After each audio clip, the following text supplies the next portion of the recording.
Welcome to the Fundraising Today show and our podcast.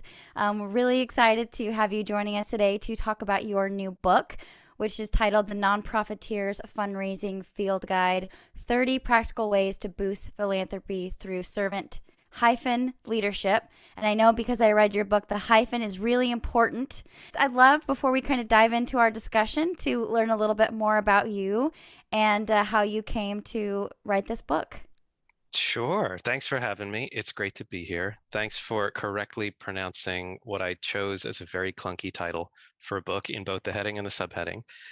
I self-proclaimed call myself a nonprofiteer, and I sort of stumbled into this. We were talking just a moment ago about my early days and years as a lead singer of different kinds of groups and ensembles, and I think that that presented a good transition for me into what ended up being like 10 or 15 years later as a frontline fundraiser.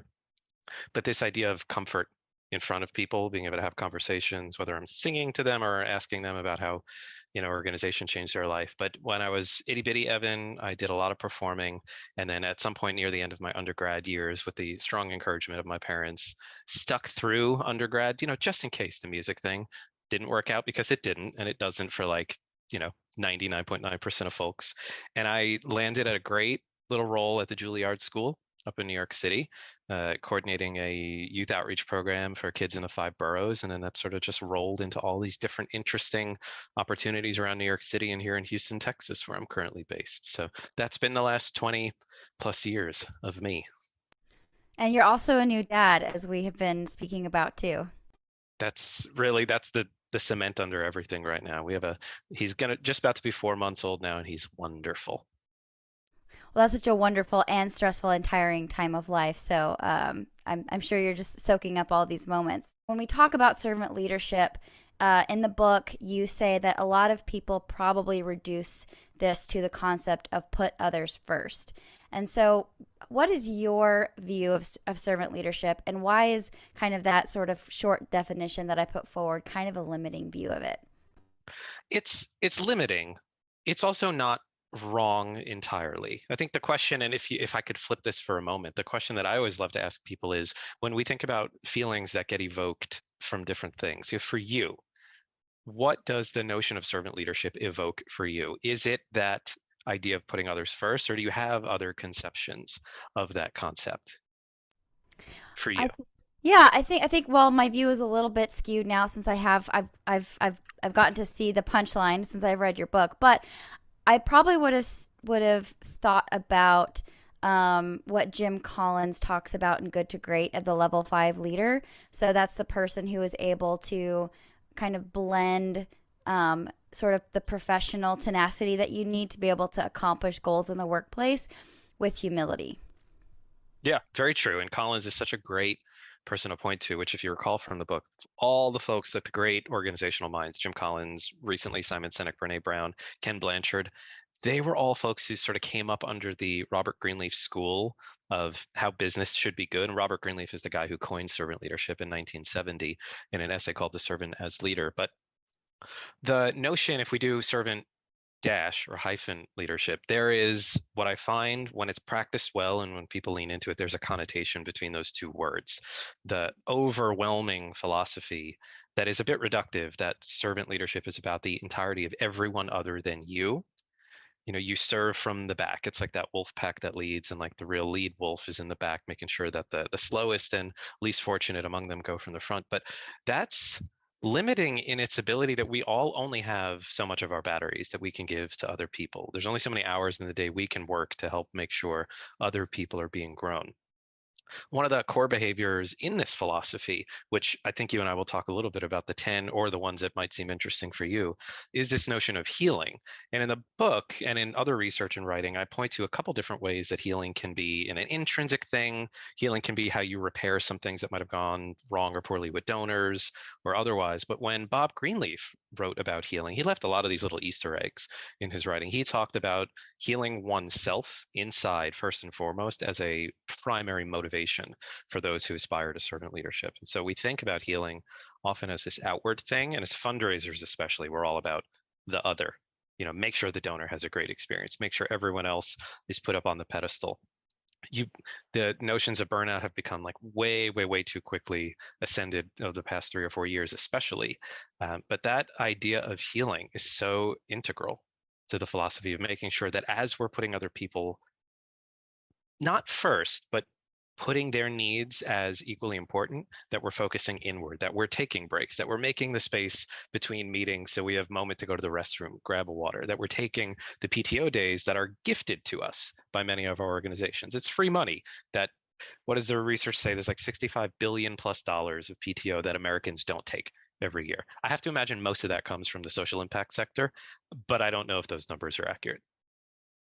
The elephant in the room that I think we're all staring at is this concept of burnout, especially within the social impact sector, as you've referenced a few times. I think many nonprofiteers, as you call them, and that's just anybody who works in the nonprofit social impact space, they feel the pressure to do more, work harder, stretch themselves and their teams thin to ensure the most possible resources go towards the mission. And as we've seen, that leads to really high turnover, and many talented people leaving the nonprofit space altogether due to burnout. And I think at a time right now when we are seeing nonprofits being stretched even thinner because of lower dollar giving or people shifting their giving into different things like crowdfunding or just peer-to-peer giving through things like Venmo. I think a lot of nonprofits are feeling that pinch even more, and that is potentially leading to even more burnout. So um so kind of taking all that context into mind, what are some applications or ways that you see servant leadership directly addressing this problem? Oh gosh, that's the biggest question there is out there. But it's one that's so important to ask because there are a couple peers that I have in this sector that those of us who have not moved to the sort of consulting vendor side of things, and all of that work is super important. But there's a few of us who are loud and perhaps stubborn enough, who are still in-house full-time at nonprofits, who are thinking like, how do we help till the dirt in the gardens that we are currently living in? And sometimes I was exchanging on LinkedIn earlier with a great guy named Ted Vaughn, who does work with his agency is called Historic, and he's got an interesting podcast out on nonprofit futurism. That the burnout issue it's been around forever. I mean, I think as long as social impact work and this notion of like volunteerism, how many nonprofits are, when you look at the financial breakdown, something like 90% of nonprofits in the US have budgets under $1 million, and like 75% of them have budgets under 100,000. So we know like most shops are not the giant like 150 person healthcare fundraising teams or higher education institutions that have development alumni relation teams that are like 80 to 100 people. So most organizations are working over capacity with what needs to get done because of this intrinsic feeling like if I don't lead the work, a poor person or a homeless person or insert the mission served individual will be worse off. And one of the things that has struck me in these 10 traits of servant leadership and the way that I've been reframing it a little bit is this first notion, what Bob Greenleaf called the prime leadership talent. For him, that was conceptualization and conceptualizing. That's one of the 10 core behaviors I focus on, but that's the place where I start to think through conceptually. It's not like at that point you're trying to solve a problem. It's thinking like you're an organization that like is performing at the level of having 5 fundraisers, but you've only got 2 fundraisers. You are serving a community that requires you to have 4 program officers, but you've got 2 program officers. So this idea of conceptualization is not always about solving a problem, but it's that first step where you sit back and say, what are we passionate about and how do we most passionately and equitably reach that moment? And so in servant leadership, I start from this place of conceptualization, even though we say that servant leaders respond to problems by listening first. All nonprofiteers think that they're great listeners and we aspire to be great listeners. But I think about like, how do you know you even should listen? What has inspired you to get to the point where you say, I need to go and visit with this pastor and listen to what they're saying because their flock needs this kind of work. So if we were to focus inwardly, and so much of what I focus on in my writing and in speaking and in this servant leadership work, this book is about fundraising, but it's really about fundraisers and internal teams taking care of themselves.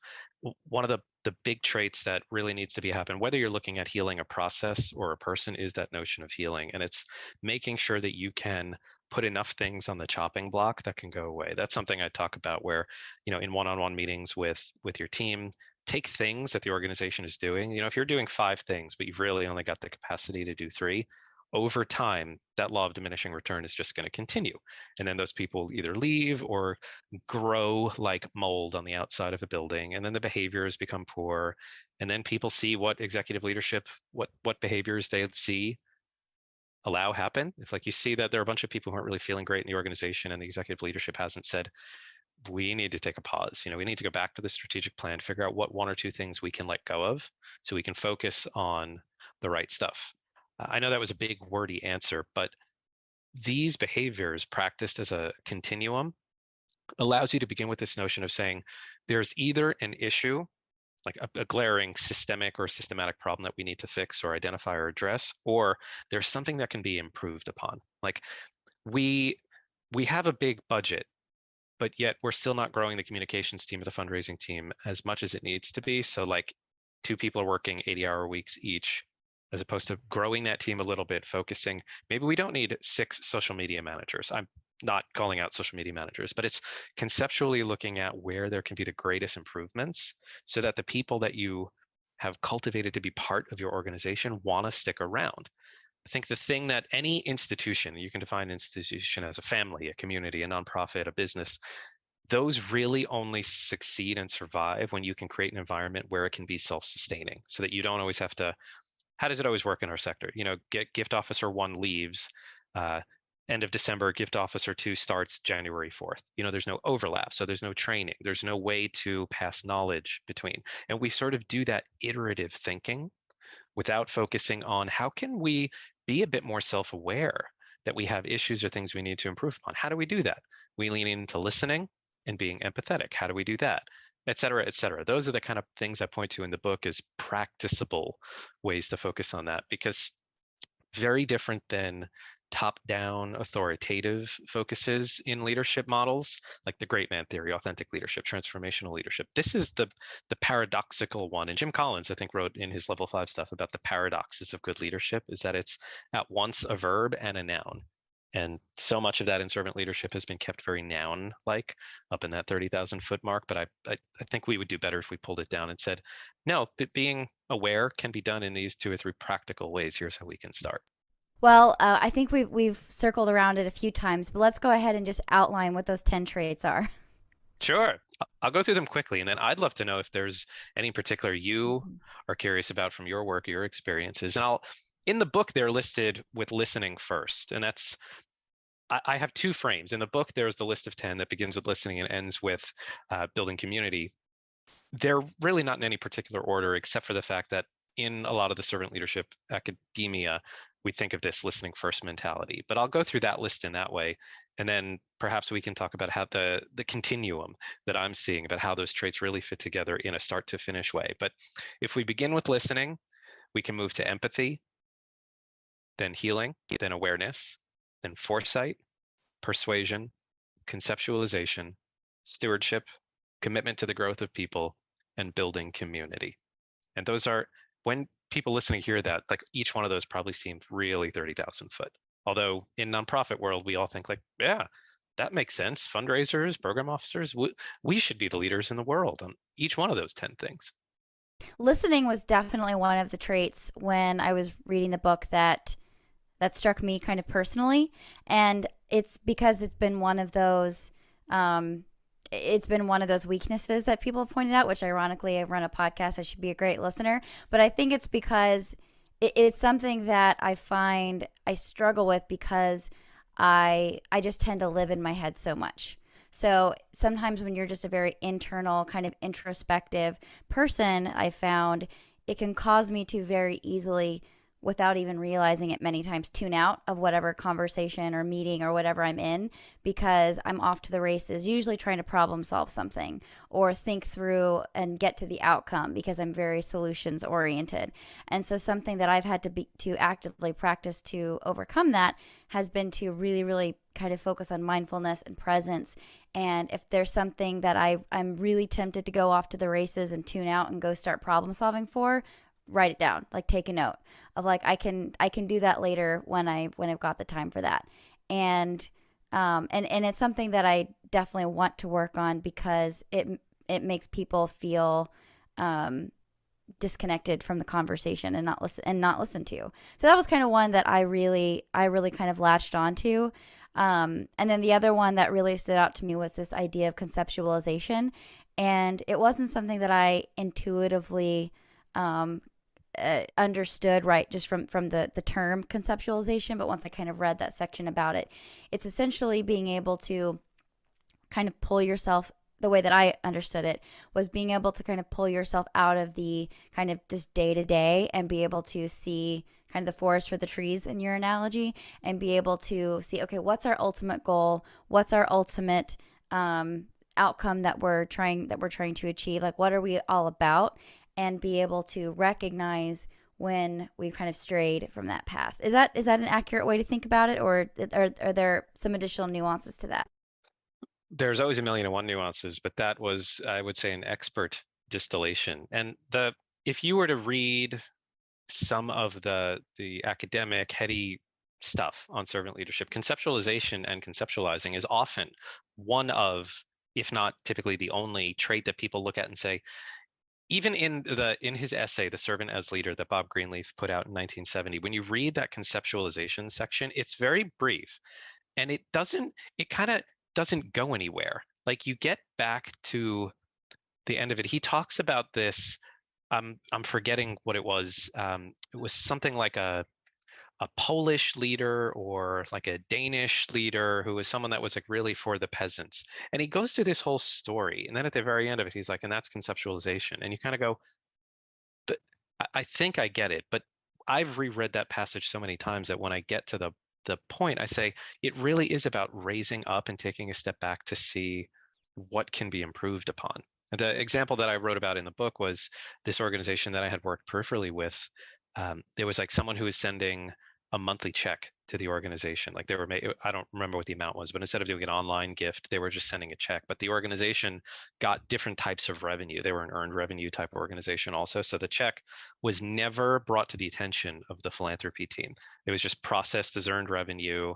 And then like one day the donor called and asked a question, and the organization was at a loss. Like, they didn't even know, like, how would they even know to listen or talk with this donor, because they didn't know the donor existed, because that revenue never got put in their reports. It was never popped into the CRM, et cetera, et cetera. Like, truly conceptual person begins at that perspective of saying, like, wait a minute, there is something here under the surface. We're looking at that group of trees that is not growing as tall as they can be, or they're maybe brown in the dirt, and focusing on what a broader picture solution might be, but just admitting that there is something that is asymmetrical. We could talk about this for 2 hours, but if someone wants to get a hold of your book or any other resources you have for them, what's the best way for them to do so? I would say the nonprofiteers.com. You find all the great information on the book. There's some media content on there to give you, if you're on the fence about buying it or on the fence about servant leadership, just click through. There's a bunch of free resources there. And then I'm on LinkedIn as well. I'm the Evan Wildstein with a beard on LinkedIn. All right. And then I've got the book right here, so I'll hold it up for everybody to see. It's got this pretty gold cover, with a little piggy bank on it. So Evan, thank you so much for joining us today. And like I said, I really enjoyed reading a very thoughtful, very thorough, but impactful volume on this topic. Thanks for having me. Appreciate it.